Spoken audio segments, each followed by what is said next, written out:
Hey everybody, welcome to the second tutorial of Tutorial Thursday. Yes, Torch Thursdays are back here on the Beading Dreams stream, which actually makes me wonder, does my torch have any butane in it? I'm gonna go with I'm betting now. Oh yes, awesome. We have butane, we have all of our tools, we have all of our supplies. We're gonna have a fun Torch Thursday now that I finally managed to get online. Okay, I was gonna be on time tonight, y'all. Seriously. And then Restream wasn't talking to XSplit, and nobody was talking to each other. There was this whole like mediation crisis apparently that needed to happen in this CPU of my computer, which basically meant I had to restart, install updates, and then start everything again. So tonight's project is a fairly simple Torch Thursday project. The main reason for that being all the hammers are still up there. I did not smash the computer with any blunt instruments. Hey, stop me. Don't make me laugh. Oh my god. Yeah, no, this time it wasn't a customer. This time it was actual, like, computer issues. Like, everything was working fine. Anyone who was here at noon knows that everything was working fine. And then all of a sudden, it wasn't working fine. Yay! One hammer! Yay! Yes. But Sharon hammer is the nicest, sweetest kind of hammer. Also, I would not, you know, try and hit my computer with Sharon hammer because that would be really mean to Sharon. So, you know, long story short, everything restarted and now everything's fine. So now we're going to make this very simple, easy braided wire ring. So we're going to need, to accomplish this, some sterling silver wire. Now what I used for my sample was 20, sorry, I didn't use 20 I said 20, which was a preface to 24, and then I noticed how dark my frame was. So I used 24 gauge for my sample mainly because I was trapped in my house with COVID and that's what I had. For my project this evening, I'm actually going to use 22, but you really can use whatever gauge of wire you want. And this is just a basic 3-strand braid. So what I did here to make it a little bit fancier is I doubled each strand, so I've got 2 strands, but it's still a 3-strand braided pattern. The thicker the wire you use, the chunkier your ring is going to be. Also, the more difficult it's going to be to braid. So if you have hand issues, or you're not super comfortable working with heavier gauges of wire, then use something, excuse me, like a 24 or a 22. If you are very comfortable with working with heavier gauges of wire, then you can go to, you know, thicker 20, even 18, or you can add more strands of wire into your braid. So for now I'm going to be using my 22 gauge sterling silver wire, and I'm going to cut 3 pieces of my 22 gauge sterling silver wire. So I need a grand total in order to be able to form my ring, cut my ring, file it, solder it. I'm going to need about 3-ish inches of braid, which means that I'm going to cut 3 pieces of wire that are essentially double that with a little bit to grow on. So I'm going to cut 3 7-inch pieces of my 22 gauge sterling silver wire.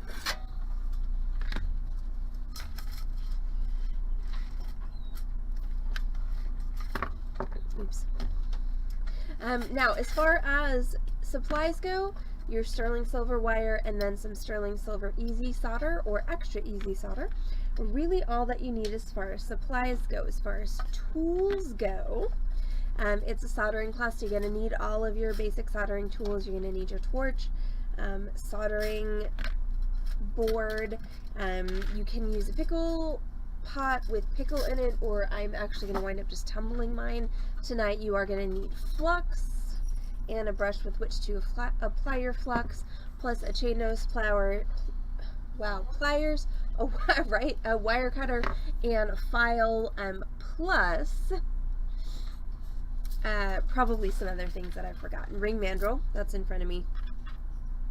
Alright, so I've got all 3 of my pieces of wire here, and I'm just going to take them and fold them in half.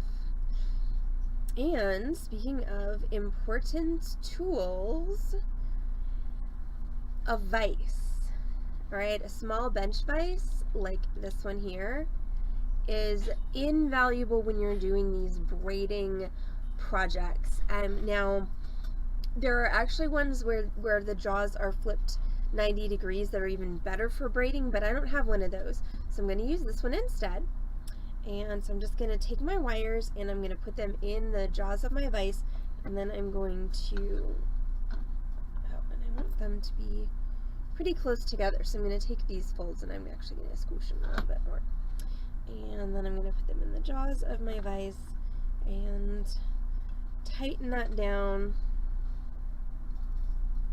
nice and tight so that that vise is holding my wires very securely. So once again, this is 22 gauge wire, and I have 3 pieces, each of which is 7 inches long. I've folded those in half, I've put them into my vise, and I'm about to do my braiding, but what I want to do before then is see if I can fix my focus. Anybody who saw the sales stream last night is going to be like, no, you can't fix your focus. Your focus is completely screwed up. I didn't say anything at all. You didn't, I did. I kept myself up half the night thinking about how badly I did last night. Oh, honey, no. Well, you had... It's my job, and I did a bad job of it last night. You so had everyone... an illness that actually messes with that specifically. So, but everyone who did bear with us last night while I told 18,000 stories and sold exactly 5 beads, thank you so much. And please come back on Saturday, and I promise I will try to do better. For there now, were more beads than 5.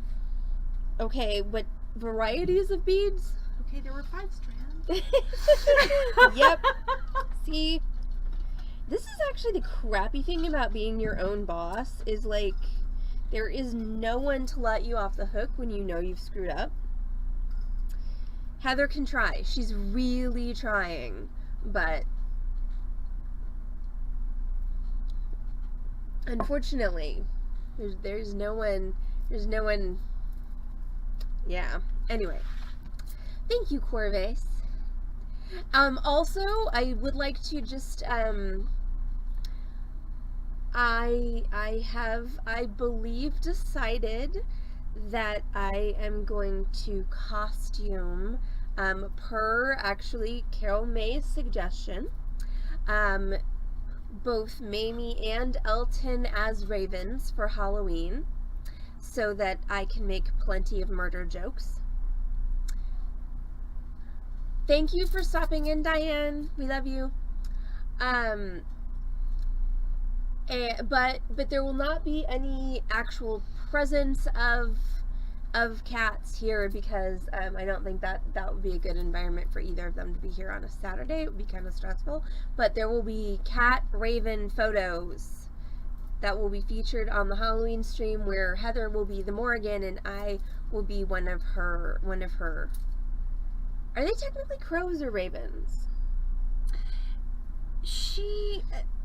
They're crows in some things, but ravens in other things, and I think corvids is more accurate. So, all right. So I will be the chief of all of her corvids, and I will have photos of 2 of my minion corvids to show on stream, unless they object, in which case then it'll just be me. Okay, so I've got this wire in my vise, and I've separated into 3 groups of 2. Okay, so essentially I had 3 strands, I folded them in half, put them in the vise, and so now I've separated them into 3 groups of 2. Now I'm just going to braid them like you would braid hair. So interestingly enough, in my career teaching jewelry design and construction, it has become painfully obvious to me that not everyone knows how to braid hair, which growing up as a, as a dancer, is something that it took me a number of years to realize that some people never learned how to braid their own hair or other people's hairs. So, in case you don't know how to do a 3-strand braid, this is my super quick tutorial on that. So you've got 3 sections.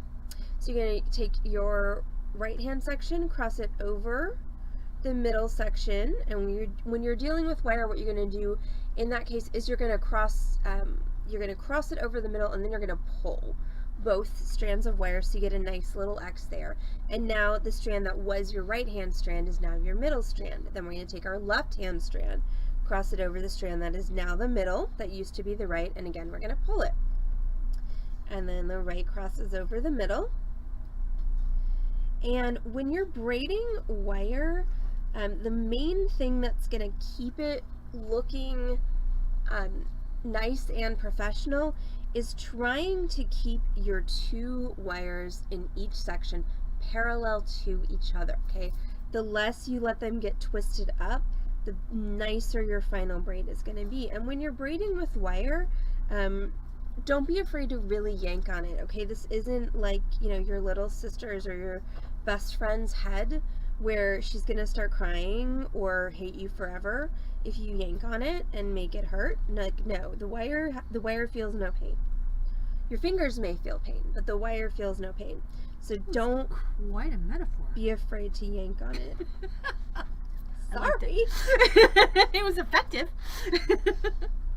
I mean, you're the one whose mom told her that you could either have a tender head or long hair. So. It's true.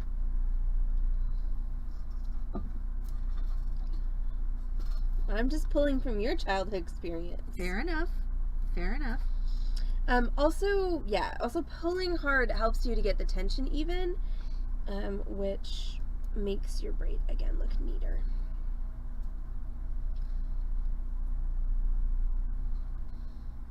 Yeah, once again, as a little baby dancer, like, no, when the hair was being like sucked with epic force off of my head and twisted into a tiny little bun, God forbid I should express any type of discomfort of any sort during that procedure, because oof, no,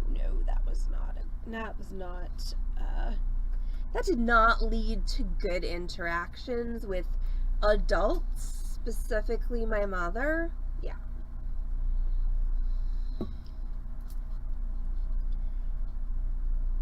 And I think my hair as a child was probably about as thick as Lauren's hair was when she was a baby dancer, which means that I had usually, and so when I was a baby dancer, we usually had like some kind of floofy, chiffon-y thing with sequins around the end that leave like chunk on top of your bun, because tiny little children like me with really fine hair, our buns were like this big.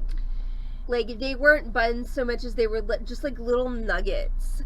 And so the floofy thing helped to hide the disparity in bun size among the children. Yeah, because Lauren's bun that I did when she was here was the size of a quarter and was about 3/4 bobby pin. Yep. Also, I remember, and this was an interesting dynamic that I remembered later, when I was, okay, so see, I screwed up here. See how those are crossing? I need to fix that. But I remembered this later when I was teaching dance to small children. So when I was 7, I think, no, I would have been 8, because we did recitals every other year when I was in dance studio. And so my tap number, some of the moms decided backstage while we were getting dressed that instead of wearing our tutus on our hips like one would normally wear a tutu, and we're not talking about beautiful saucer ballerina tutus here, we're talking about like the costume, like all, That's exactly the again, right sound tulle with sequins. But some of the moms got together and decided that instead of wearing them on our hips, they should be folded in half and pinned on our butts, because that would be cuter. And I remember as a child being somewhat distressed, because that's not how you're supposed to wear a tutu. And then as an adult then teaching dance, I never had my mom's mutiny on me quite like that. But oh, hi Jan. Well, I haven't been going for that long because I had some technical difficulties. But I never had my mom's mutiny quite like that, but just, being aware of the fact that you give the minions too much leniency and they'll go rogue on you. Okay, so you can see a couple of things going on in my braid here. Number one is, as I get to the ends of my wires, it's harder for me to pull consistency. So you can see this part of my braid is much nicer than this part of my braid. So what I would say about that is maybe my estimate on wire was a little bit short. I should have given myself a little bit more wire, just so that I would have enough to hang on to. Also, this vise does not really want to hang on to this table. So also the pulling, the actual, I'm like literally pulling the vise. A tutu's gone halvesies, right, Jan? I think technically it was a, oblong halvesies. I was going to say it's a tutu that's gone double, because they didn't cut them in half, they folded them in half. So they were double floofy, and then they pinned them to our little 8-year-old asses. Because that's what dance moms do. I mean, I can at some point, thank the Lord that I don't know where the photos are. I have a feeling they might be in the box that my mom gave me that was marked Allison Memorabilia, which I haven't opened. If I find any of the dance photos, I will share them with the stream, because some of them are epically horrible. Like, just the costumes alone, and then you have the costumes and their tackiness to then, like, awkward adolescent me, and it's a whole mood. Okay. I mean, the baby ones are cute, obviously, my little, 6-year-old ones, but you get into, the tweenage and teenage years, and it's just, Okay, so this is my whole braided piece. I'm going to go ahead and release this from my vise. I actually, if I was really serious about sharing my dance photos with you all, you know who I would ask, right? Denise. Yep. She's the keeper of all of the worst photos ever, so that she can pull them out to embarrass people at later dates. Alright, so now I've got my braid here, and I'm going to take my ring mandrel, and what size ring do I want to make? I think I want to make a 7. So I'm going to go up a couple of sizes to a 5, and I'm going to wrap this around my mandrel. And I'm just going to wrap it all the way so that it's overlapped, like so. And I'm going to let it go, and see, when I let it go, it's going to spring up. And actually, I should have gone smaller. So I'm going to go back up to a 4. Actually, the funniest thing is the current iteration of the dance studio that I went to when I was a kid through, until I left for college, is actually, it's moved now. It's literally, if you're going from my dad and Denise's house to anywhere, you have to drive past it. And it's now owned by one of the girls who was in the class above me. But yeah, so anytime I go to visit my dad, I drive right past it.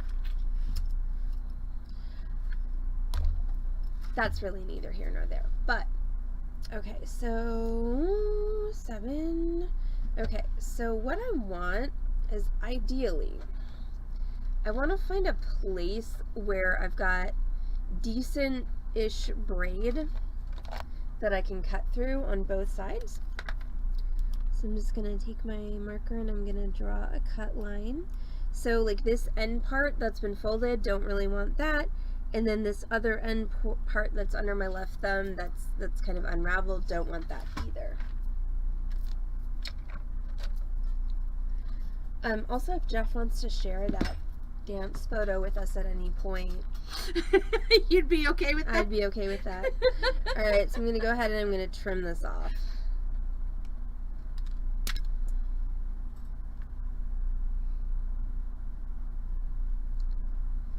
You know, I mean, some of them were nice, Corvus.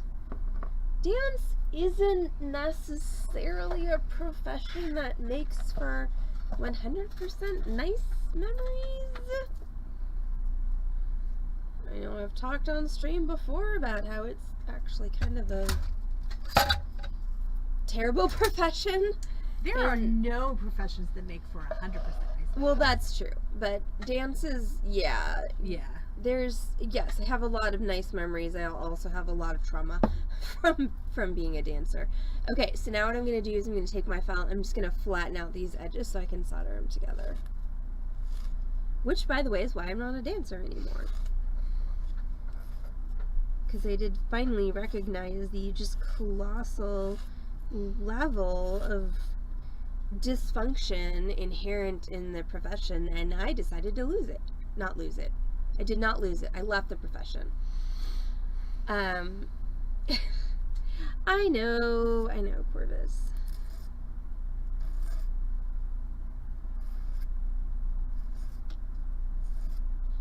Okay, so now I have filed, and I'm going to go ahead and, at this point now, this is probably not round anymore. That's okay. That's why I have my mandrel, but I'm going to solder it first. So what I need to do now is I need to align these two edges so that they will contact each other.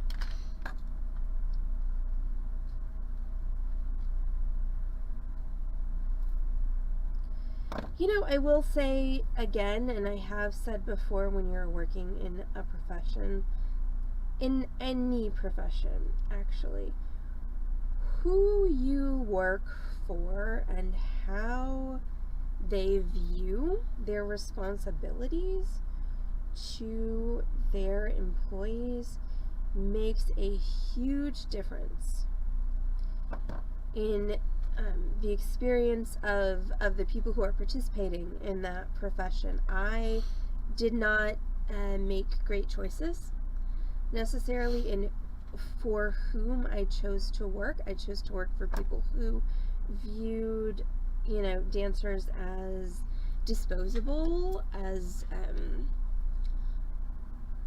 you know, we should just sit down and shut up. We should conform to all of the appearance standards that the company directors thought were appropriate, regardless of how those affected us as humans and our lifestyles. And so, you know, when you're in a position where your superiors view their subordinates as, you know, once again, as disposable, as commodities, as, you know, not actual full humans, that creates a very unsafe and unhealthy work environment. So I was unlucky enough to put myself into a couple of those work environments, which is probably why I'm so disillusioned with the profession.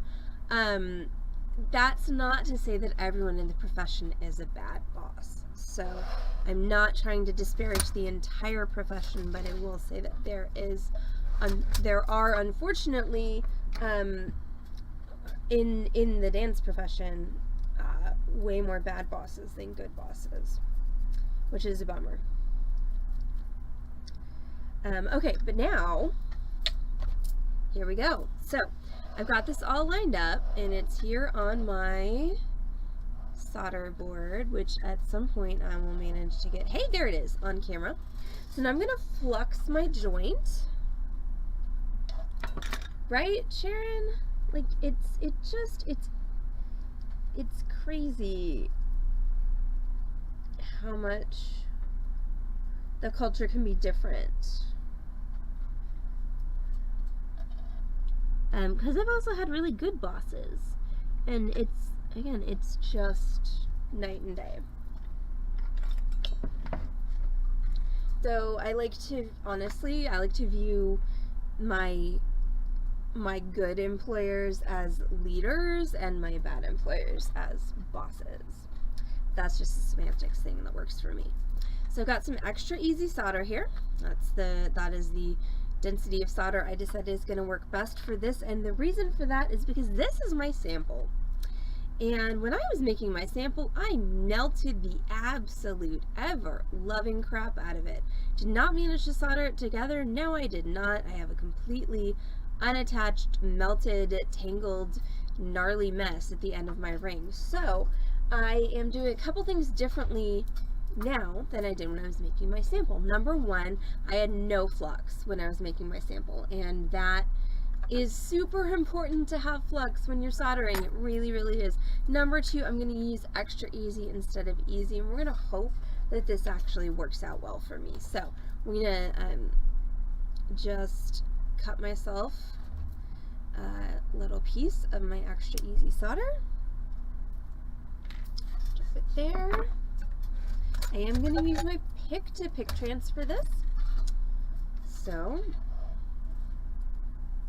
let's see. Barb! Hi! Yay! We've missed you too! Yay, Barb! Yes! Yay, we're so glad you're back! You could absolutely solder the ends into a bead cup, Jan, if that worked for what you were trying to do. If I were gonna fix that ring that I screwed up when I was making my sample, what I would do is I would just recut it, flux it, and resolder, and I would just wind up with a smaller ring. Okay, so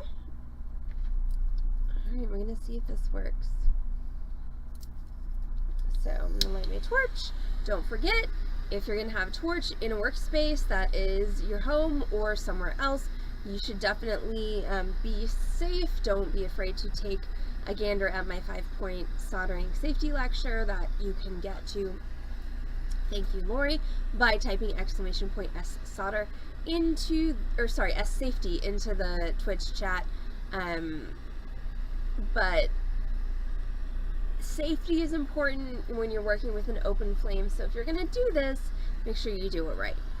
Alright, so I'm gonna grab my solder. So I'm just heating my solder till it turns into a little ball. I'm going to scoop that up on my pick. There's my solder on my pick, and then I'm going to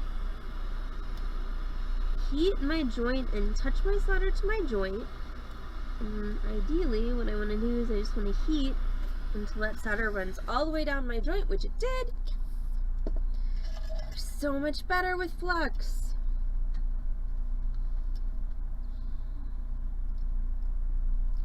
Okay, so thanks to the conductivity of metal, and the fact that metal conducts heat, all I had to do was touch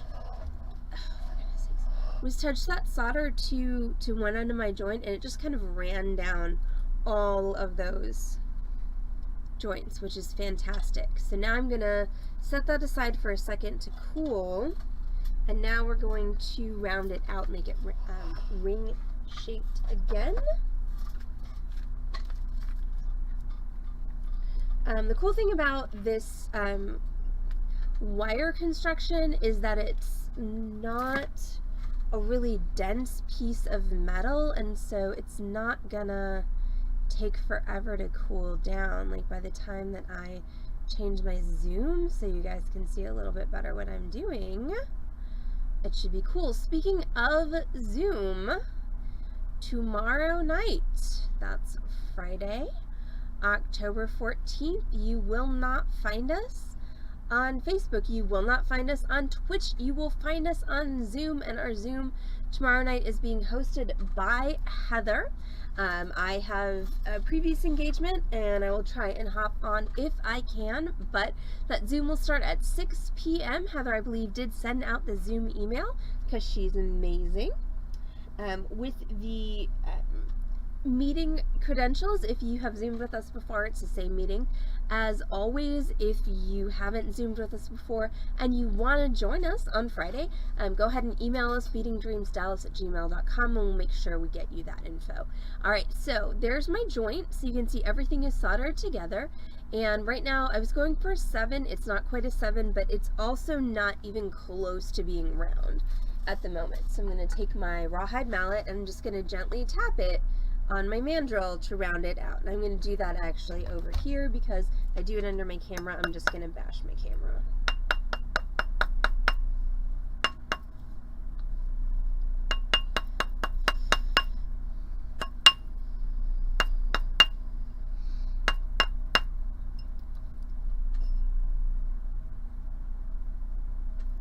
Alright, and when I was doing that soldering, or not that soldering, that hammering, these two bottom pieces separated. It looks like they were never really soldered in the first place, which is fine.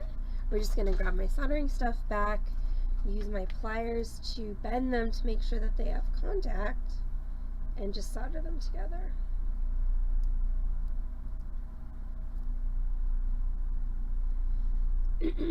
And I know that it's scary when you're soldering something together to hit it with a hammer and be like, oh my god, I don't want it to break. Like, I get that. I get that that's stressful, but when you've got all your equipment out and, you know, when you're still in the construction process, this is actually, if it's gonna break, this is the best time for it to break.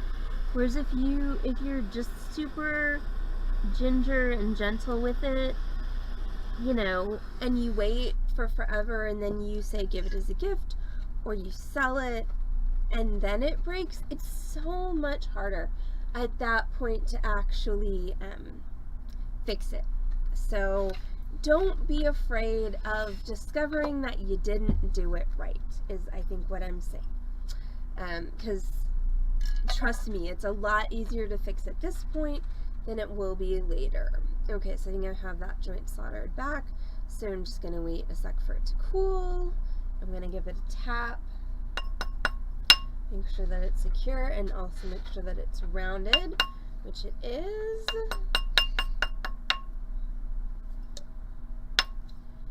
Alright, and that, as far as construction goes, is it for our braided wire ring. So what can we do with this cute little braided wire ring? Because it's very pretty, it's very simple, so it's a very easy wearing ring, especially if you use something like a 22 gauge wire that's not super bulky.